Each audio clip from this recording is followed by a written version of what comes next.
This is Women of Grace Live, discussing issues important to your life and faith. Spiritual insight, practical wisdom. Join us as we transform the world one woman at a time. Women of Grace, for such a time as this. Now, here's your host, Johnnette Williams. Well, good morning, everyone, and welcome to Women of Grace Live. I am Johnnette Williams, absolutely happy, pleased, delighted, and blessed to be with you today, inviting you to join us live here on Women of Grace Live, where we do love to have that holy conversation with you, Monday through Friday, with a best of on Saturday. Going to give you a number that you can use right here on Women of Grace Live so that you can join us for some holy conversation. If you're in North America, it's a toll-free number for you, and it's 833-288-EWTN. Again, that's 833-288-3986. Pick up the phone, give us a call. Ryan Penny is at the helm for you, and he's eager to hear from you, always is eager to hear from you. I'm going to give you that number again, toll-free for you right here in North America. It's 833-288-EWTN. That's 833-288-3986. Man in the controls today is our man, Jeff Burson. He is our producer, also our social media manager, and he loves to receive your questions via social media. So get on out there to EWTN Radio's YouTube channel and Facebook page, and all you have to do is use the chat feature there, put your question, hit the enter button, and off it comes, zoom, right through cyberspace to Jeff, and he gets it up on the board for you today. Inviting you to join us here as we move forward into this brand new week in the Lord. I hope your weekend was a beautiful one, a graced one, and a blessed one. Mine certainly was. All kinds of good things happened this weekend, and I know that God always has graces and blessings in mind for us. So you can call us and tell us how the Lord showed up in your weekend. We'd be happy to hear about it. For those of you that are out there on social media, you can see that I'm joined here in studio by my husband, Jack Williams, because we're starting something new today. We're going to have one day a month. It's going to be a Monday, and it's going to be Monthly Marriage Monday. Did I get that right, Jack? I think you did. Yeah, Monthly Marriage Monday. We're going to be talking about a lot of M's. I know. I love alliteration, though. I'm very fond of it, and I love things in threes. So alliterative, threes, it's a perfect title. And what we're going to be doing on these days is talking about marriage. It's a good time for you to call in, share with us what's going on in your marriage or questions that you might have. We can't say that we can answer all of them, but we should be able to answer some of them, I think, as it was mentioned at our wedding ceremony in the homily by Father Wade Menezes, who was our presider, our celebrant for the Mass. You know, we have, 53 years, going on 54 marriage of years. Years of marriage, rather, between the two of us. So anyway, we're here for you today. How are you doing, dearest? I'm doing fantastic. How are you? I'm very well. Apparently not everybody could see that you had a guest in the studio, because I don't think Jeff Burson thought I was going to show up, and he had the camera zoomed in on you. Did he? Well, that was okay. I can't see that, so maybe you can. I can't see that. I can't see it either, but I'm a seasoned professional, so I can tell these things. Oh, well, there you have it. My goodness sakes. Well, there you have it. Well, at any rate, you did get in here at the last minute. I did. But you did. No question. Yeah. But did you give out the phone numbers? I did, a whole bunch. Didn't you hear me? Yeah. Oh, 833-288-EWTN. That's 833-288-3986. I think I gave them all. I did hear you mention Ryan Penny, so you must have given him out. Yeah, I think you were actually here, but you were very busy getting yourself set up over there. I was trying to get myself organized here. Yeah, indeed you were. So we do invite you to give us a call here. We're talking about marriage today on this beautiful Monday in the Lord. 833-288-EWTN. That's 833-288-3986. You know, Jack, it's April. Can you believe it? And you know what passed by? It just occurred to me this minute when I said it was April. April 1st passed by. No, it is April 1st. Oh, today's April 1st. April Fool! That's what I was going to say. I thought it was April 2nd. I'm totally discombobulated on the date. Apparently, it's April 1st today. Oh, it is. So that's what that was about. You were just doing a little fool to us that maybe you weren't going to show up. No. But he did show up, and he's here in studio. And Jeff Burson is making all kinds of little gestures behind the window here. I'm in studio today. Yeah, I'm not always in studio. Yeah, I have stuff to do. Do you? I scampered down here as quickly as I could. You did a good job. So we invite you to call us. I'm going to give those numbers again. And also, I'm going to give you the way that you can join us on EWTN Radio's YouTube channel and Facebook page. To call us, Ryan Penny sitting there, 833-288 EWTN. That's 833-288-3986. Or get out to EWTN Radio's YouTube channel and Facebook page. Use the chat feature. Put your question, comment, insight, inspiration, word of encouragement in there, and it comes right up. You can text us, too. Text EWTN to 55000. That's 55000. And we will, what'll happen is that, you have to wait for a response. Then you put your name in there, put where you're calling from and how you're listening to us, and a pithy comment. Don't make it really long. It's tough, on text messages when it's really very long. But we'll be happy to receive it. Do want to let you know, if you're outside of North America, we have a number for you, too. It's country code 1-205-271-2985. That's country code 1-205-271-2985. So, Jack, as we are sitting here together today, I'm reminded of the fact that when we look at this great sacrament of matrimony, it doesn't mean that there's not going to be bumps in the road. Well, there isn't, and you read my mind. Really, we didn't talk about this at all, but we have the times that we've been on together. Yes. Since we've been together, we've talked about just the glorious story that our Lord has brought us through. Yep. And it's been, kind of a fairy tale sounding kind of a thing to a lot of people. Yes. But it's been in the natural realm. It's been anything but a fairy tale. Well, let me say this. Let me just put it into context. Oftentimes in the spiritual life, the Lord gives you great consolation because He's preparing you for a great cross, right? That's exactly right. So we had this beautiful, beautiful courtship, which was shared, but it has been, an interesting 10 months. We've had a lot of things unrelated to the two of us that have been, thrust upon us. Mm-hmm. We've had 3 deaths. 4, really. 4, really. Yeah. Mm-hmm. Okay. And my cousin. Oh, that's right. Mm-hmm. Yep, that's right. That's right. That was just recently. Right. Yeah, you're correct. We've had 4 deaths. We've had some medical issues. We've had all kinds of things that have been, sent our way. But really, and that's not where I thought we might go today. Where I thought we might go is that, we have kind of talked about the fairy tale aspect of this whole thing. But many of our faithful and wonderful listeners out there and people that are watching on YouTube and Facebook Live either find themselves or know people that are in what the church would consider irregular situations. Mm-hmm. And sometimes when you hear about somebody else's fairy tale romance, it does little more than, heap hot coals on top of your already smoldering head. And, it can cause some consternation and some despair, I think, for some folks. Yeah. And, one thing that I think is greatly misunderstood that I thought it might be a good idea to talk about today is, with regard to irregular marriages and irregular situations, is the whole concept of the annulment process in the Catholic Church. Oh, wow. Okay. Well, this is a surprise to me, friends. So this should be interesting, Jack. Okay. And we'll talk about it. We'll talk about anything anybody wants to call about. Okay. So we won't limit it to that. But I thought it would be a good springboard, yeah. as Father Wade would say on the program that you do with him on Open Line. Do hope that you listen to my husband on Open Line. He's there for you Monday through Friday, guest every day, guest presenter. And we invite you to stay with us on the other side of this break that's coming up right now as we move off into married life together right here on the air. We're going to be right back. Stay tuned.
encouraging women in their gift of authentic femininity.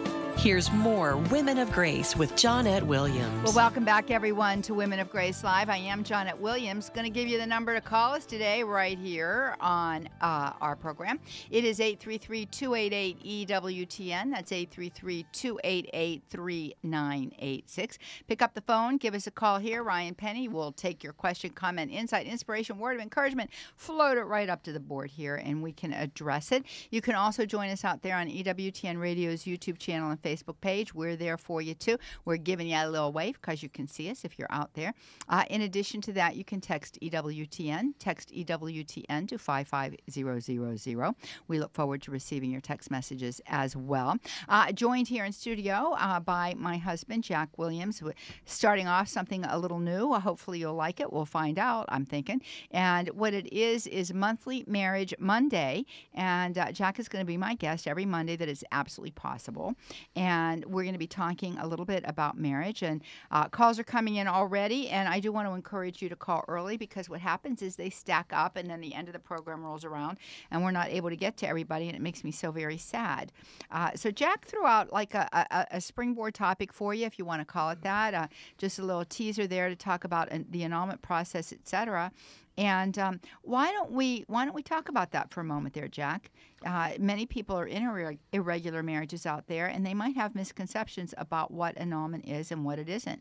Well, I think a lot of people are under the misconception that it's really just Catholic divorce. Mm-hmm. And I think, quite frankly, to be honest, I think a lot of people are operating also under the misapprehension that this is just some sort of a created situation to give people a get-out-of-jail-free card mm-hmm. within and keep them within the norms of the church, mm-hmm. which really is not the case at all. No. And I think that I myself personally have been involved in the annulment process before my late wife Susie and I were married. When I was a very young person, mm-hmm. I was involved in a marriage of sorts. Prior to that, and going through the annulment process was very healing for me. It was very enlightening for me, and it gave me a clear understanding of Holy Mother Church's position on marriage, and not just in general, but specifically to my situation. Going through the process, it became abundantly clear to me that not only was there not a marriage in the eyes of Holy Mother Church, but I understood exactly why. Mm-hmm. And not only did I understand exactly why, but I understood why that why is so important. Yes. Yeah. I want to talk about that for just a moment, because you were not Catholic at the time of That's this correct. first marriage, right? But nonetheless, you went through the annulment process when you determined that you wanted to be Catholic, when you were converting to the faith. That's right. So that you and your wife Susie could have the marriage blessed within the church. That's right. correct. So when Jack is speaking here today, he's not speaking from theory. He's speaking from lived experience. And I think that one of the difficulties that a lot of people have, and our phone lines are lighting up, and friends, you can join us 2-833-288-EWTN. That's 833-288-3986. I think a lot of difficulties that people have when they're in a marriage where one of the spouses was priorly married or and was not a Catholic and may still not be a Catholic, why that annulment process is necessary to move forward into a marriage that is blessed by the church. So, point number one is that the annulment process does not create a new situation. All the annulment process does is it investigates whether or not a particular situation was a sacramental marriage or it was not. Underline, highlight, score, sacramental. That's right. And it either, not civil. It either was, every marriage that ever takes place is one of two things. It is either a sacramental marriage or it is not a sacramental marriage. Well, a sacramental marriage is also a civil marriage, though. Right. Right. I'm just saying. You have to by the law of the land. Right. But my point is, Right. From a sacramental standpoint, it either was or it wasn't. And There you you can go. say that one of those two things about every marriage that takes place. Right. And all the church is doing is investigating as to which one of those is true. Right. Yes. Yeah. And I think, a lot of times people will say, well, I don't understand this. How does this work? Where is this in Scripture? I think it's right in Scripture where Jesus talks about the fact that, what God has joined together, let no man put asunder. So the question to ask is, did God put this marriage together? In other words, was God present in this marriage? In a civil marriage, there can be an intentionality of God, but it's not sacramental. So therefore, the life of God, the grace of God, the divine life itself that comes to us by way of the sacrament is not present there. So that's the deal. And there's three C's that I always like to share that the church looks at to see if, in fact, it was a sacramental marriage. And those three C's, what? You're smiling at me. Well, Holy Mother Church, founded by Jesus Christ, left to us after his ascension, has actually identified, through the inspiration of the Holy Spirit, 6 criteria that would be necessary for there to be a sacramental marriage. Okay, do you want to enunciate those? Sure, I'd be happy to. The first is the spouses have to be free to marry. Okay. And this was the key in my situation, is that my wife, not by means of legality, legally she was free to marry, but with regard to connection to her parents, was not really free to marry. Mm-hmm. The second is they are capable of giving their consent to marry. Mm-hmm. Okay, they need to have, right faculties to a certain extent to be able to make that choice and make that decision and make that commitment. And it's not a coerced marriage. That's right. Right. Correct. 3, they freely exchange their consent, which is really giving now to what you were just speaking of. They can't be coerced into the marriage. They have to freely give their consent. 4, in consenting to marry, they have the intention to marry for life and to be faithful to one another and to be open to children. Mm-hmm. And that's a threefer. Yeah. There's 3 in 1 there. Yeah, that's exactly right. And unfortunately, it's a symptom of the lack of preparation that goes into marriage in our society, period, and within the church as well. Right. That these are things that are harbored and deep-seated. Mm-hmm. And when you enter into marriage with those, it oftentimes does not bode well for that relationship. That's right. And these things have to be talked out, because if somebody is not open to having children, for example, that's a major stumbling block. So if somebody is simply going along to go along, that's very, very important. And there's a lot of young people today who say, we don't want children. Well, it's not possible to enter into a sacramental marriage without wanting children. That is all part of the total self-giving of one to the other. That's right. So read that one again, because there were 3 points in there. In consenting to marry, they have the intention to marry for life. Okay, so no back end out. Well, if this doesn't work out, we'll get a divorce. To be faithful to one another. Right. So you intend to be faithful. And the children. And to be open to children. Okay, very good. The 5th criteria would be they intend, and this seems simple, not so much. They intend the good of each other. Mm-hmm. We're a selfish society. Our concupiscence breeds within us a certain selfishness. That's right. But, our society, especially as we become more and more isolated because of the advent of social media and, we don't gather. I think it's responsible to a large degree for the breakdown of the family. People are becoming more and more isolated. We were a community in generations past. That's becoming less and less the case, and making it more and more difficult to be intending the good of anybody other than yourself. And I might say, what is the ultimate good? The ultimate good is the salvation of the other person. And this is something that, again, Father Wade made abundantly clear that the the goal of each of the spouses is the eternal salvation of the other spouse. So this gets into a question I think that's very deep that we should not linger on too long. But also, where is your life of faith when you're going into this marriage? Where is your life of faith? Are you living a life in union with Christ to the extent that's possible at that moment in time? This is one of the reasons why cohabitation, again, is a corrupting force in marriages, and the majority of marriages that start that way do not end up that way. But one of the corrupting forces there is that, if you're living as man and wife prior to being man and wife, then indeed are you truly willing the ultimate good for the other when you're engaging in mortal sin? That's a big question. Anyway, I'm just putting it out there. No, it is, without question. And then the sixth requirement would be their consent is given. And this is really it's all about humility at the end of the day. Their consent is given in the presence of two witnesses and before a properly authorized church minister. Mm-hmm. Exception to this last requirement must be approved by church authority. Mm-hmm. So really, this is all rolled up in humility. Mm-hmm. It is. Whether it be humbling yourself to your future spouse, whether it be humbling yourself to the authority of our Lord Jesus, or humbling ourselves to the authority of the church that he left behind. Yeah. So, I'm thinking to myself that so beautifully as you wrap up that last sixth criteria there, if you will, it really leads back to the definition for love that was given to us by John Paul II, that love is an act, not an emotion. It's a choice. It's a decision. It's something that we do.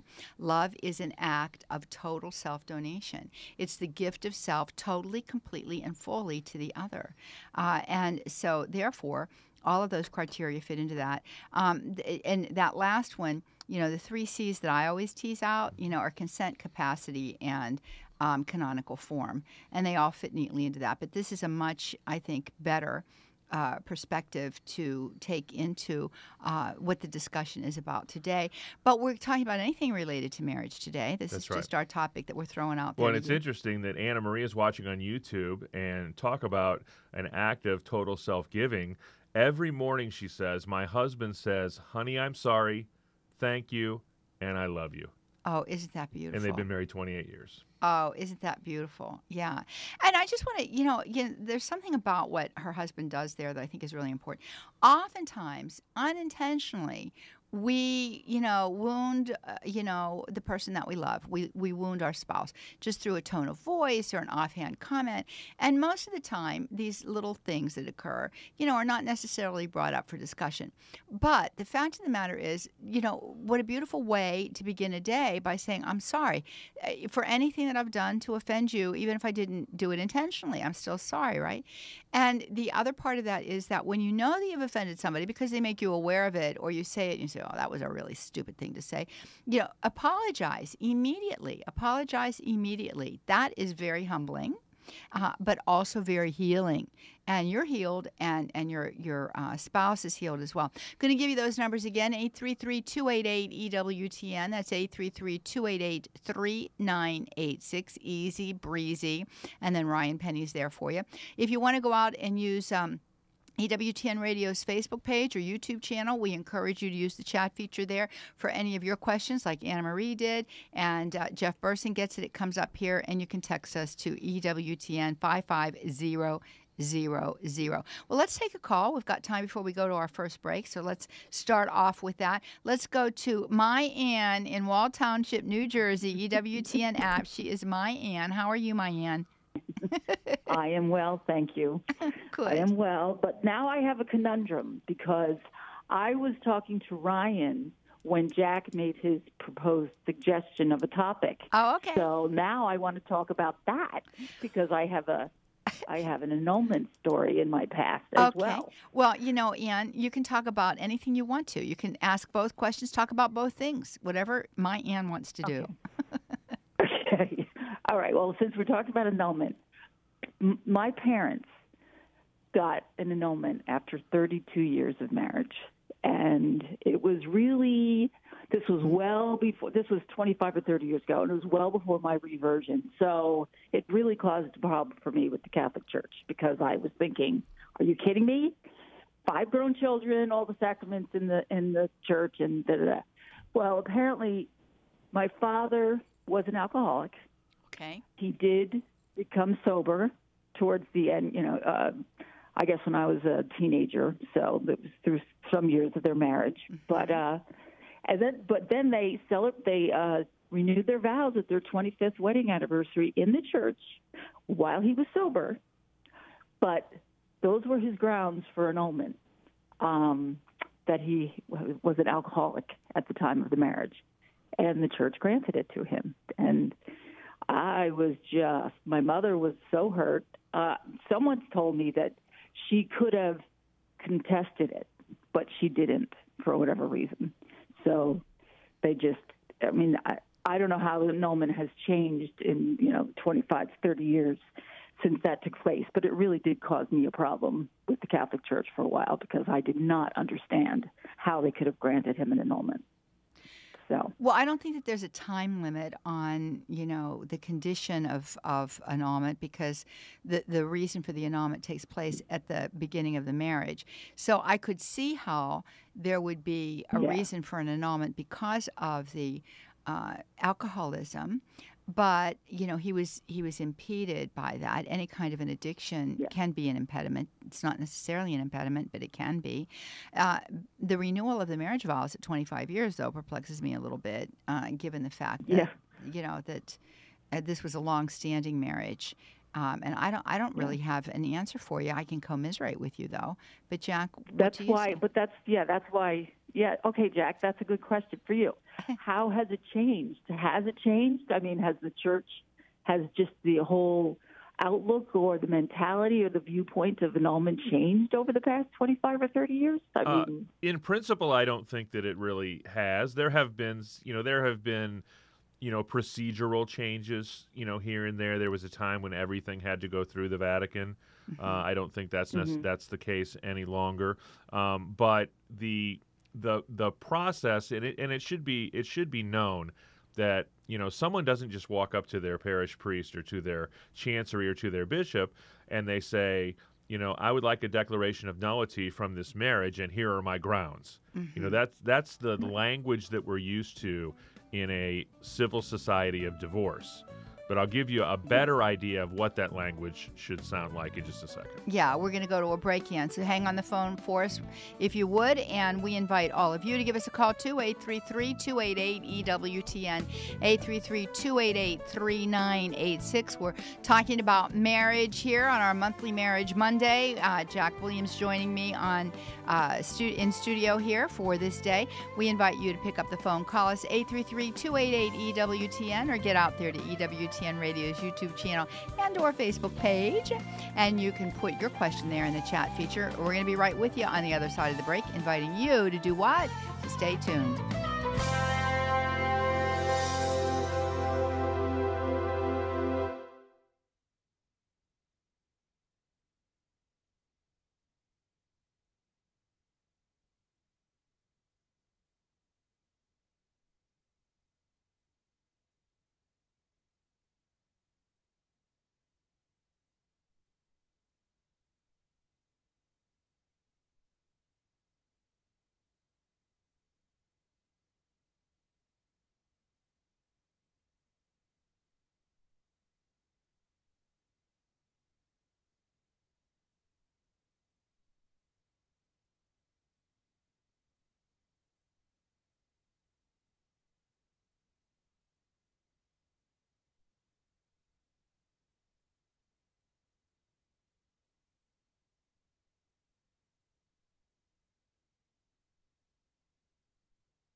transforming the world one woman at a time. Let's return to Women of Grace with Johnnette Williams. Welcome back, friends. You are listening to Women of Grace Live. I am Johnnette Williams, here joined in studio by my husband, Jack Williams. And today is Monthly Marriage Monday, a new feature that we're beginning. And here it is, April 1st, and we're starting it off for you today. And we're talking about annulments, but we'll talk about anything with regard to marriage. 833-288-EWTN. That's 833-288-3986. That's the number to use to join us, toll free right here in North America, 833-288-EWTN. We're available for you out there on EWTN Radio's YouTube channel and Facebook page too, giving you a little wave there. You can see us out there. And we invite you to use the chat feature to get your question up here on board. And I was telling you, you can text us too. Text EWTN to 55000. If you're out of the country, you can use this number to join us, 1-205-271-2985. So we left for the break here with Ann in Wall Township, New Jersey, EWTN app. She's my Ann because we know each other and have enjoyed many wonderful moments in the Lord together. And she was talking with us about her parents getting an annulment after 32 years of a marriage, and also having renewed their vows at their 25th wedding anniversary. And the reason for the annulment that was stated by her father was that he was an alcoholic at the time of the wedding. And so you had something you wanted to add to, you asked Ann to stay on the line here, so here we go. Well, we were talking about that grounds and things like that kind of being, really what the marriage tribunal is going to examine is whether there was an impediment to one of these qualifications for marriage as communicated to Holy Mother Church by the Holy Spirit. Yeah, and it occurs to me before you go forward that some people are just joining us. So can you quickly breeze through those again? Very quickly. The 6 criteria for a sacramental marriage as established by the Church: the spouses are free to marry. 2, they are capable of giving their consent to marry. 3, they freely exchange their consent. 4, in consenting to marry, they have the intention to marry for life, to be faithful to one another, and to be open to children. 5, they intend the good of each other.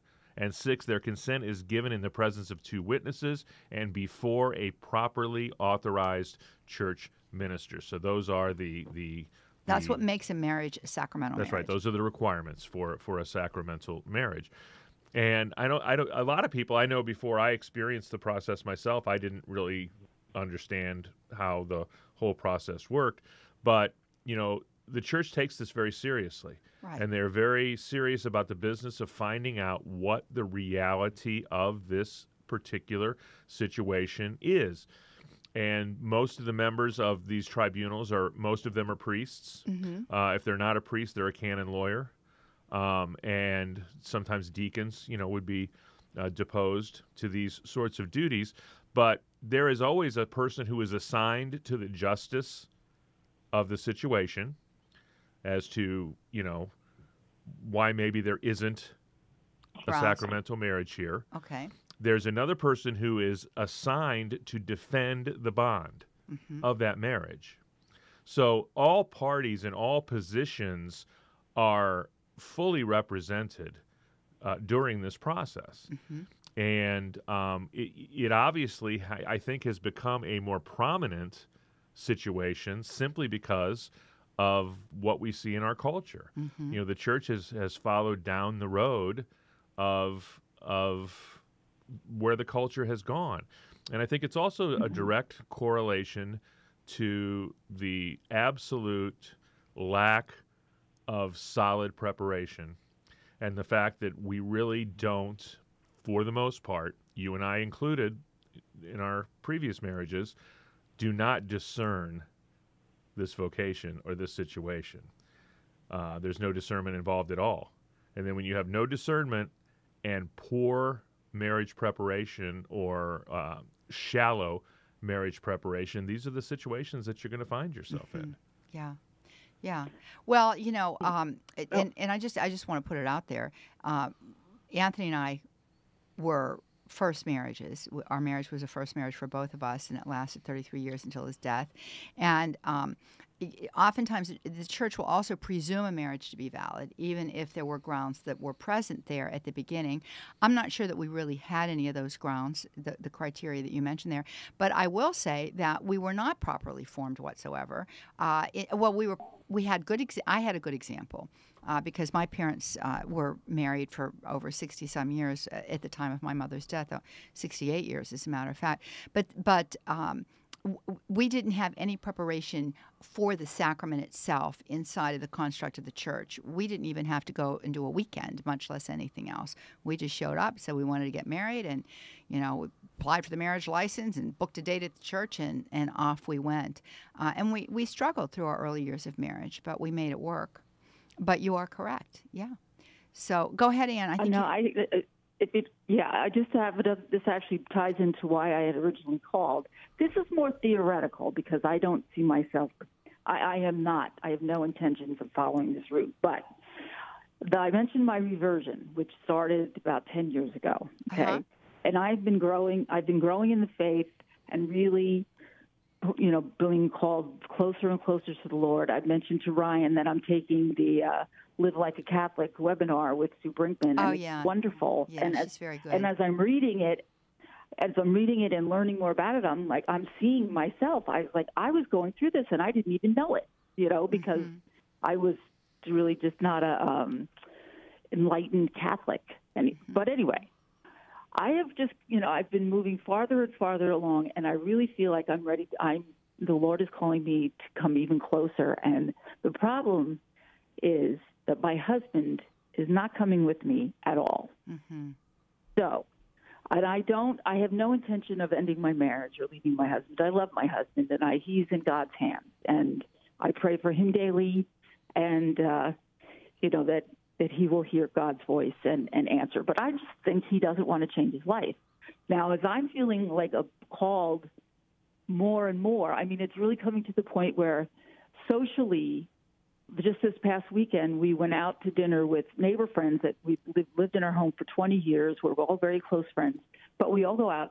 And one of the things they do is they do big drinking. I don't do big drinking anymore. That's my old life. That's the former me. So I really kind of was not comfortable with it all. But now, so now I'm like, when we get invited to go out with our friends, I don't want to go. I don't, but he wants to go. So now it's starting to be, like a little bit of an issue right there. But here's my theoretical question.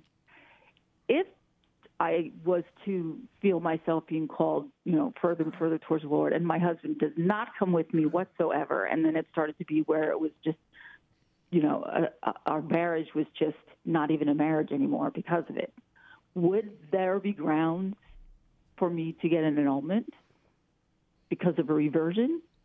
Well, they're going to do exactly what Jack outlined. The tribunal would go back to the moment of the marriage to see if those criteria were met.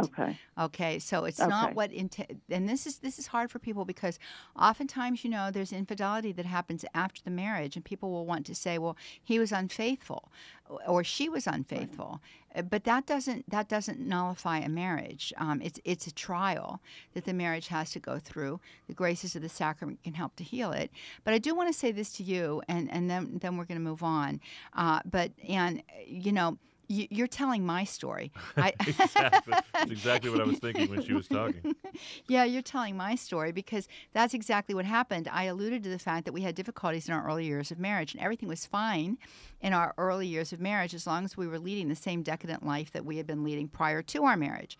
But after we got married and I came back to the faith, I came back in a big way. I came back through the renewal. I became immediately active. I was participating in all kinds of things. I had the exact revulsion with regard to all of the friends that we hung around with. And it wasn't the friends that revolted me. It was the behavior. I didn't want to go anymore. I didn't want to hear those smutty jokes anymore. I was just generally uncomfortable. I was like living in a strange land when I was there. And I began to back away. My husband wasn't pleased about this. He began to call me on it. We went through 3 hellacious years of marriage. I mean, 3 awful years of marriage with ridicule, mockery, it was just absolutely awful. And I'm going to try to shorten this, but I'm going to tell you what, if you call the ministry, if you call Women of Grace, we will, we'll send out to you a copy of the talk that I gave on this for Lighthouse, okay? It's on CD. And it's a very good talk. I lay it all out there. But the bottom line is this. Anthony said to me one night, I don't know if we can stay married anymore. And I had a big discussion with the Lord in that moment, like in nanoseconds. And I heard the Lord say to me, Johnnette, will you let me change you? And I said, you got it wrong, Lord. It's the man behind me that you have to change. He's the one that's got the issue. I'm the one that's going to prayer meeting. I'm the one that's going to Mass. I'm the one that's educating the kids in the faith. I'm the one that's doing all of this stuff. I'm the one that has a prayer time. And he said again, will you let me change you? And again, I said, you've got the wrong guy. Zap him. You zap me with the Holy Spirit. Zap him with the Holy Spirit. Third time, Johnnette, will you let me change you? And then I said to the Lord, will it save my marriage? And he said yes. And I said, do whatever you have to do. Next morning, I got up, patted myself on the back. I said, oh, that was really good of you, Johnnette. Pride everywhere. That was a really good, response to the Lord. Well, the Lord began to test me. And my husband's behavior towards me grew worse. And the Lord coached me through this. I'm telling you, he coached me through this. Johnnette, love your husband. Johnnette, he's out there trimming the bushes, take him a glass of water. Everything I would do that would normally, a normal husband would say, thank you, he rebuffed me. Nothing was good. And I'm telling you, Ann, there came a moment in time. I jerry-rigged a marriage encounter, literally coerced him. I lied to get him there. Imagine that. I lie and I expect God to show up and grace that effort. I lied to get him there. I got him there, and nothing happened. It was awful. And it was terrible. It was even worse. And I was really angry at the Lord. And I said to the Lord, I'm really angry at you. I got him there and I did all this stuff, all this work. And the Lord said, Johnnette, if you would get out of the way, this would go much quicker. I don't need your help. I mean, I really heard that in my soul. And to make a long story short, we began this process. And finally, one day he said to me, he just fell apart and began to cry. And he said, I want what you have. But it took 3 years of absolute misery and a living hell, frankly. But you know what? In the end, the perseverance won the day. So most of the time, this was Anthony's situation. Most of the time, and this was his situation exactly, is that when we revert back to the faith, the husband feels that he's in a competition for us with Jesus Christ. And he knows he can't win that competition. And so that was all my fault. It was my doing. I made him feel that he was in a competition. I handled the whole thing so poorly. So you've got a beautiful opportunity here to grow in grace, but also to lead your husband by loving him through this. Now, as far as the friends and all that, you have to have a discussion about that and explain to him, I'll go, but I'm not going to participate, in the way in which I used to in the past, because it just doesn't fit the life that I'm trying to live right now. But anyway, baby, you have my number. You can call me. We can talk later, okay? Thank you so much. You're welcome, sweetie. Bye-bye now. We're going to move on to Myra. Myra is with us in Huntsville, Alabama, Sirius XM 130. Hi, Myra. Hey, Johnnette. How are you guys today? We're wonderful. Thanks for asking. Well, good. So thank you for taking my call. Mm-hmm. I want to say that this is a very hot-button issue for me. Okay.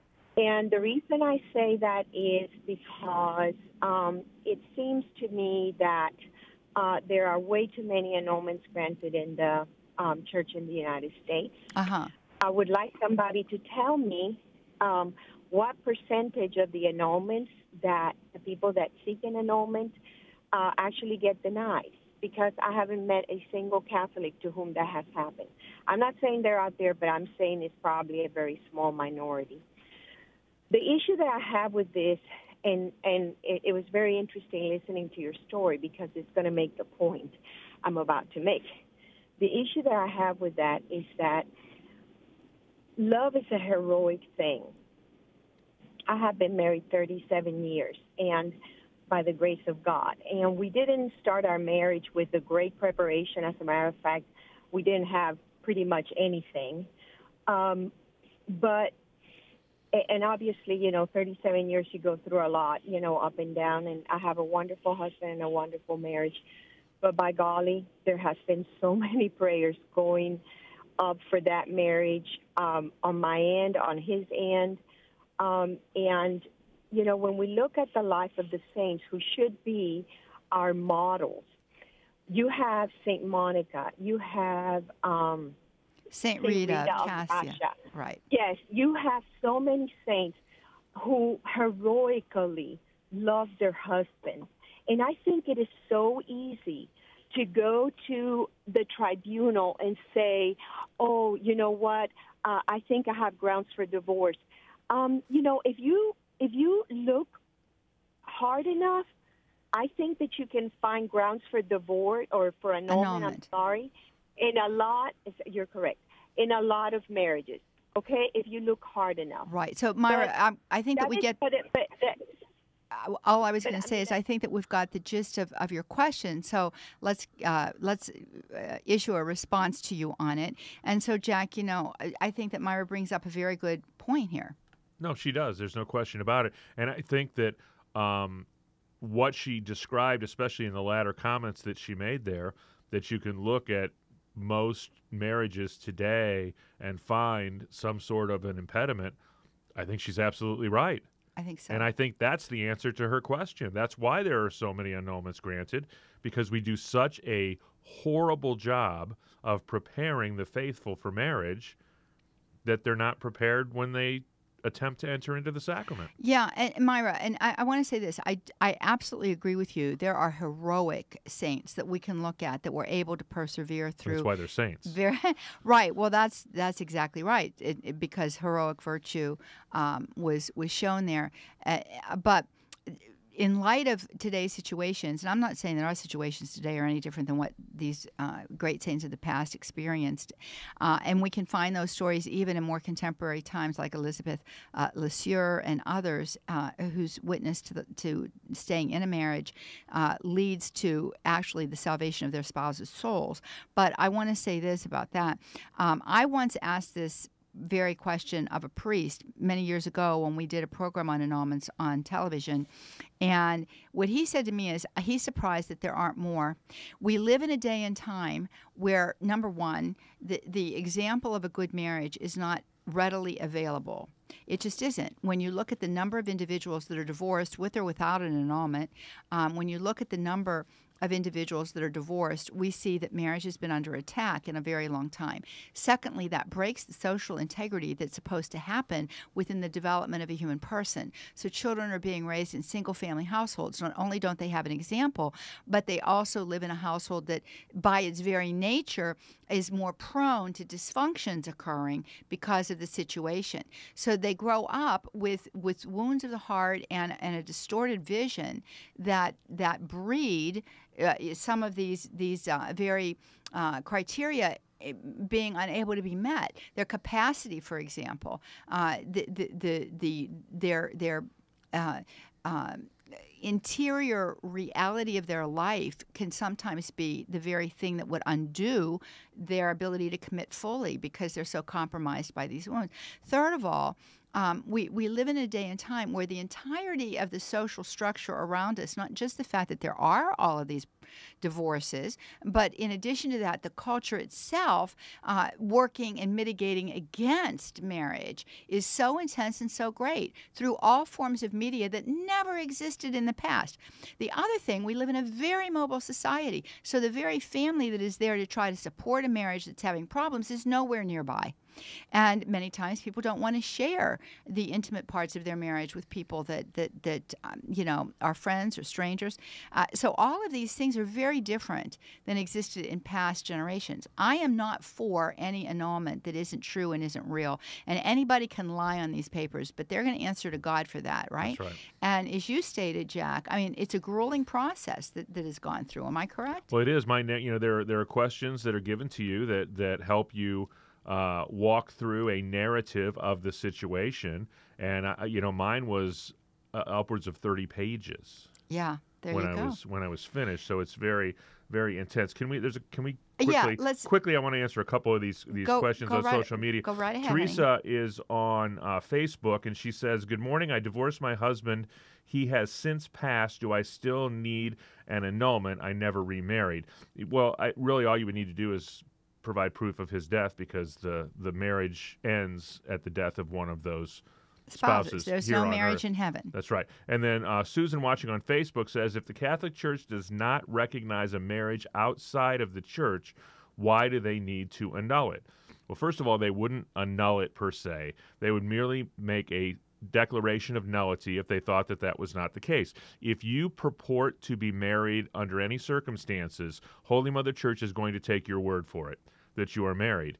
And if you want to enter into another marriage, that's not possible. So the determination has to be made. Now, if you don't meet any kind of form at all, if you're completely outside the church, if you're unbaptized persons, then this would not even be a formal case, but it still has to have, a conscientious mother is going to make sure that the circumstances are stated clearly. So what it would be an annulment of form. There's a designation for that, which means that it wasn't according to the prescribed form of the church, like a civil marriage before a justice of the peace, or a Catholic marrying an unbaptized person without dispensation from the bishop. Those would qualify into that kind of a category. But I want to say this about that. The church does recognize Protestant marriages that take place within the context of a Protestant faith or denomination. Am I correct, Jack? That's right. Yeah, so that is a whole nother situation there, because they do recognize those marriages, That's exactly right. So that's another situation. I want to get to Dale. He's a first-time caller. Ding, ding, ding, ding, ding. And he says that his fiancée and he are in the annulment process. Dale, go ahead. Yes, this is Dale. Hi, Dale. I'm a female, not a male. Sorry about that. I don't always know unless it shows up. But go ahead, sweetheart. It's no problem. I've heard it for 60 years or longer. Yeah, we're down to a minute here, so try to go quickly. Sure. My fiance, we're in the annulment process, and we have gotten word from our diocese that they're processing the paperwork, but for us not to make any plans for the future. And I was just wondering about his denomination and how the church looked at it. He's called Advent Christian. Okay. All right. So go ahead. Well, I'm not sure about the particular Advent Christian faith. The only piece of advice I would give you is don't set a date until you have finished the process. So many people will go through a civil ceremony, and then I'm just telling you, if you'll be faithful to the church, you won't regret it. There you go, Dale. Thank you so much for your call. Phil, give us a call back tomorrow. We'll be here for you. God bless you, friends, and have a beautiful day in the Lord. Jack, thank you so very much for joining. It's my joy. Okay. All right. We'll be back with you again, friends. God bless you now. Bye-bye.